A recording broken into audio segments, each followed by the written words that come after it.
بسم اللہ الرحمن الرحیم۔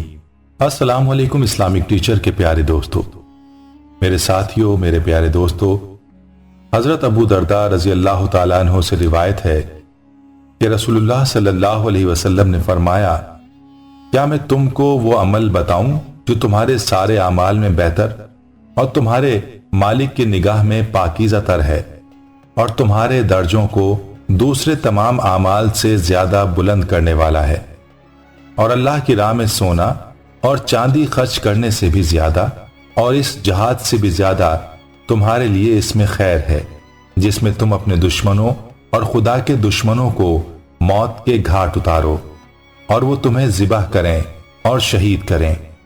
صحابہ رضی اللہ تعالی عنہ نے عرض کیا، ہاں یا رسول اللہ صلی اللہ علیہ وسلم، ایسا قیمتی عمل ضرور بتائیے۔ آپ نے فرمایا، وہ اللہ کا ذکر ہے۔ بحوالہ جامع ترمذی۔ اسلام میں ذکر الہی کی فضیلت کا اندازہ اس بات سے ہوتا ہے کہ جو بندہ ذکر الہی میں مشغول ہو، خود اللہ رب العزت اسے یاد رکھتا ہے۔ قرآن حکیم میں ارشاد باری تعالی ہے، سو تم مجھے یاد کیا کرو اور میں تمہیں یاد رکھوں گا، اور میرا شکر ادا کیا کرو اور میری ناشکری نہ کیا کرو۔ اس آیت کریمہ میں اللہ تبارک و تعالی نے اپنا ذکر کرنے کا حکم دیا ہے۔ اے میرے بندو، میرا ذکر کرو۔ اگر تم میرا ذکر کرو گے تو میں اس کے بدلے میں تمہارا ذکر کروں گا، اور یہ ذکر کبھی ختم نہیں ہوگا۔ صحیح بخاری اور صحیح مسلم میں حضرت ابو ہریرہ رضی اللہ تعالیٰ عنہ سے مروی حدیث قدسی میں حضور نبی کریم صلی اللہ علیہ وسلم نے ارشاد فرمایا، اللہ عز و جل کا ارشاد ہے، میں اپنے بندے کے گمان کے ساتھ رہتا ہوں، اور جب وہ میرا ذکر کرتا ہے تو میں اس کے ساتھ ہوتا ہوں، پس اگر وہ مجھے اپنے دل میں یاد کرے تو میں بھی اسے اپنے دل میں یاد کرتا ہوں۔ اگر وہ مجھے کسی مجمع کے اندر یاد کرے تو میں اسے اس سے بہتر مجمع کے اندر یاد کرتا ہوں، اور اگر وہ بالشت بھر میرے قریب ہوتا ہے تو میں ایک بازو کے برابر اس کے قریب ہو جاتا ہوں۔ اگر وہ ایک بازو کے برابر میرے نزدیک آئے تو میں دونوں بازوؤں کے برابر اس کے نزدیک ہو جاتا ہوں۔ اگر وہ چل کر میری طرف آئے تو میں دوڑ کر اس کی طرف جاتا ہوں۔ بخاری الصحیح کتاب التوحید۔ پیارے دوستو، صحیح بخاری اور صحیح مسلم کی اس حدیث نبوی صلی اللہ علیہ وسلم سے معلوم ہوتا ہے کہ جب ذاکر تنہا ذکر کرتا ہے تو اللہ تعالیٰ بھی اس کا ذکر کرتا ہے، اور جب وہ زمین پر مخلوق کا اجتماع منعقد کر کے خود بھی ذکر کرتا ہے اور بندوں سے بھی ذکر کرواتا ہے تو اللہ تعالیٰ بھی عرش پر ارواح ملائکہ اور انبیاء علیہ السلام کی محفل میں اس کے نام کا ذکر کرتا ہے۔ جس مجلس میں بندہ ذکر کرتا ہے وہ کمتر ہے، کیونکہ زمین پہ یہ اجتماع ہم جیسے گناہ گاروں کا ہے، جبکہ عرش پر منعقد ہونے والا مجمع ذکر ملائکہ کا ہوتا ہے اور وہ بلند تر ہوتا ہے۔ پیارے دوستو، اب اللہ کا ذکر کتنی زیادہ فضیلت والا مقام ہے، اس فضیلت کو صرف وہی سمجھ سکتا ہے جس کے دل میں ایمان ہے اور جس کی رگ رگ اللہ کو راضی کرنے میں لگی ہوگی کہ کس طرح میرا اللہ مجھ سے راضی ہو جائے۔ پیارے دوستو، آپ جانتے ہیں عام دنوں میں ذکر کرنے کا ثواب بھی بہت زیادہ ہے، مگر جمعے کے دن تو اس کے ذکر کی فضیلت ثواب کمانے کے عمل کو اور اللہ سے اپنی حاجات پوری کروانے کے عمل کو چار چاند لگا دیتی ہے۔ آج کی اس ویڈیو میں ہم آپ کو قرآن کریم کی ایسی سورت کے بارے میں بتائیں گے جس کی آخری 2 آیات کو جمعے کے روز اگر دن میں کسی بھی وقت پڑھ لیا جائے تو اس سے کیا فائدہ ہوگا، اس کی فضیلت جان کر آپ خود حیران رہ جائیں گے۔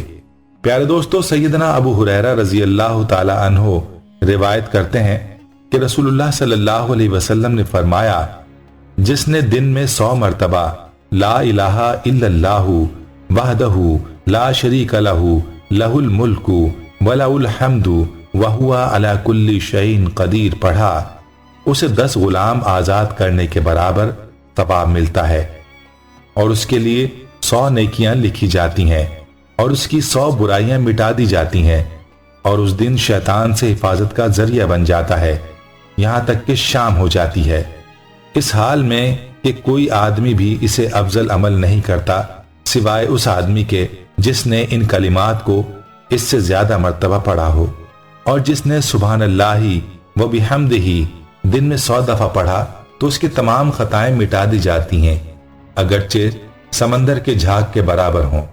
سیدنا ابو ہریرہ رضی اللہ تعالیٰ عنہ سے روایت ہے کہ وہ درخت لگا رہے تھے، قریب سے نبی صلی اللہ علیہ وسلم کا گزر ہوا تو فرمایا، ابو ہریرہ رضی اللہ تعالیٰ عنہ کیا کر رہے ہو؟ میں نے عرض کیا، درخت لگا رہا ہوں۔ فرمایا، اس سے بہتر درخت تمہیں نہ بتاؤں؟ عرض کیا، ضرور اے اللہ کے رسول۔ فرمایا، کہو سبحان اللہ والحمد للہ ولا الہ الا اللہ واللہ اکبر، ان میں سے ہر کلمے کے بدلے جنت میں تمہارے لیے ایک درخت لگے گا۔ پیارے دوستو، یہ تو چند وہ ذکر ہیں جو اللہ کو بہت محبوب ہیں۔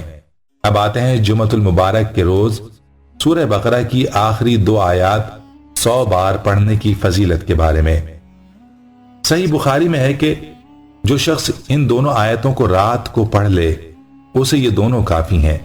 مسند احمد میں رسول اللہ صلی اللہ علیہ وسلم نے فرمایا، سورہ بقرہ کی آخری آیتیں عرش تلے کے خزانے سے دیا گیا ہوں، مجھ سے پہلے کسی نبی کو یہ نہیں دی گئیں۔ صحیح مسلم شریف میں ہے کہ جب حضور صلی اللہ علیہ وسلم کو معراج کرائی گئی، آپ سدرۃ المنتہا تک پہنچے جو 7ویں آسمان میں ہے۔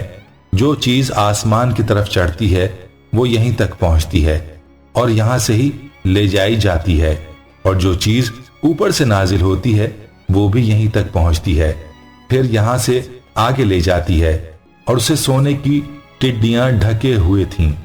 وہاں حضور صلی اللہ علیہ وسلم کو تینوں چیزیں دی گئیں، 5 وقت کی نمازیں، سورہ بقرہ کے خاتمے کی آیتیں، اور توحید والوں کے تمام گناہوں کی بخشش۔ مسند احمد میں ہے کہ حضرت عقبہ بن عامر سے رسول اکرم صلی اللہ علیہ وسلم نے فرمایا، سورہ بقرہ کی ان دونوں آخری آیتوں کو پڑھتے رہا کرو، میں انہیں عرش کے نیچے کے خزانوں سے دیا گیا ہوں۔ ابن مردویہ میں ہے کہ ہمیں لوگوں پر 3 فضیلتیں دی گئی ہیں، میں سورہ بقرہ کی یہ آخری آیتیں عرش تلے کے خزانوں سے دیا گیا ہوں، جو نہ میرے پہلے کسی کو دی گئیں نہ میرے بعد کسی کو دی جائیں گی۔ ابن مردویہ میں ہے، حضرت علی فرماتے ہیں، میں نہیں جانتا کہ اسلام کے جاننے والوں میں سے کوئی شخص آیت الکرسی اور سورہ بقرہ کی آخری آیتیں پڑھے بغیر سو جائے۔ یہ وہ خزانہ ہے جو تمہارے نبی صلی اللہ علیہ وسلم عرش تلے کے خزانے سے دیے گئے ہیں۔ اور حدیث ترمذی میں ہے کہ اللہ تعالیٰ نے آسمان و زمین کے پیدا کرنے سے 2000 برس پہلے تک ایک کتاب لکھی، جس میں سے 2 آیتیں اتار کر سورہ بقرہ ختم کی۔ جس گھر میں یہ 3 راتوں تک پڑھی جائیں اس گھر کے قریب شیطان بھی نہیں جا سکتا۔ جو شخص کثرت سے جمعۃ المبارک کے روز سورہ بقرہ کی آخری 2 آیات کو پڑھتا رہے گا، انشاءاللہ تمام آفتوں سے محفوظ رہے گا۔ اگر مریض کے پاس اس کے سرہانے بیٹھ کر دونوں ہاتھ اٹھا کر جمعۃ المبارک کے روز سورہ بقرہ کی آخری 2 آیات کو 133 مرتبہ بلند آواز سے کہ مریض بھی سن لے پڑھیں تو انشاءاللہ اس کو شفا نصیب ہوگی۔ جو ہمیشہ صبح کی نماز کے بعد 1000 مرتبہ جمعۃ المبارک کے روز سورہ بقرہ کی آخری 2 آیات کو پڑھے گا، اس کا علم زیادہ ہوگا۔ اگر جمعۃ المبارک کے روز سورہ بقرہ کی آخری 2 آیات 141 بار پڑھ کر بیمار پر دم کریں تو بیمار صحت پائے گا۔ جو جمعۃ المبارک کے روز سورہ بقرہ کی آخری 2 آیات کثرت سے پڑھے یا لکھ کر اپنے پاس رکھے، دشمن سے بے خوف رہے گا۔ بیمار یا خائف اگر 111 بار پڑھ کر دم کرے تو بیماری اور خوف سے محفوظ رہے گا۔ جو ہر فرض نماز کے بعد 15 مرتبہ جمعۃ المبارک کے روز سورہ بقرہ کی آخری 2 آیات پڑھتا رہے، اللہ تعالیٰ اسے ہر طرح کی سلامتی عطا کرے گا۔ جس مریض کے علاج سے ڈاکٹر عاجز آ گئے ہوں، اس کی شفا یابی کے لیے اس اسم کا 1.25 لاکھ کا ختم نہایت مجرب ہے۔ جس شخص کو دشمنوں سے جان کا خطرہ ہو، وہ گھر سے نکلتے وقت جمعۃ المبارک کے روز سورہ بقرہ کی آخری 2 آیات پڑھتا رہے تو اللہ تعالیٰ اسے دشمن کے شر سے محفوظ رکھیں گے۔ جس شخص کی شادی نہ ہوتی ہو، وہ 11 بار درود شریف پڑھ کر 11 بار جمعۃ المبارک کے روز سورہ بقرہ کی آخری 2 آیات پڑھ کر شادی کے لیے دعا مانگے، پھر 11 بار درود شریف پڑھ کر چہرے پر ہاتھ پھیر لے تو اس کی شادی جلد ہو جائے گی۔ پیارے دوستو، اب اندازہ لگا لیں یہ کتنی فضیلت والی آیت ہے۔ اللہ پاک سے دعا ہے کہ اللہ پاک اس کو پڑھنے کی توفیق عطا فرمائے اور اس پر عمل کرنے کی بھی توفیق عطا فرمائے۔ آخر میں پیارے دوستو، اگر آپ کو ہماری آج کی یہ ویڈیو پسند آئی ہے تو اس کو لائک اور شیئر ضرور کیجیے گا، اور ساتھ ہی آپ ہمارے چینل اسلامک ٹیچر کو سبسکرائب کرنا ہرگز مت بھولیے گا۔ شکریہ۔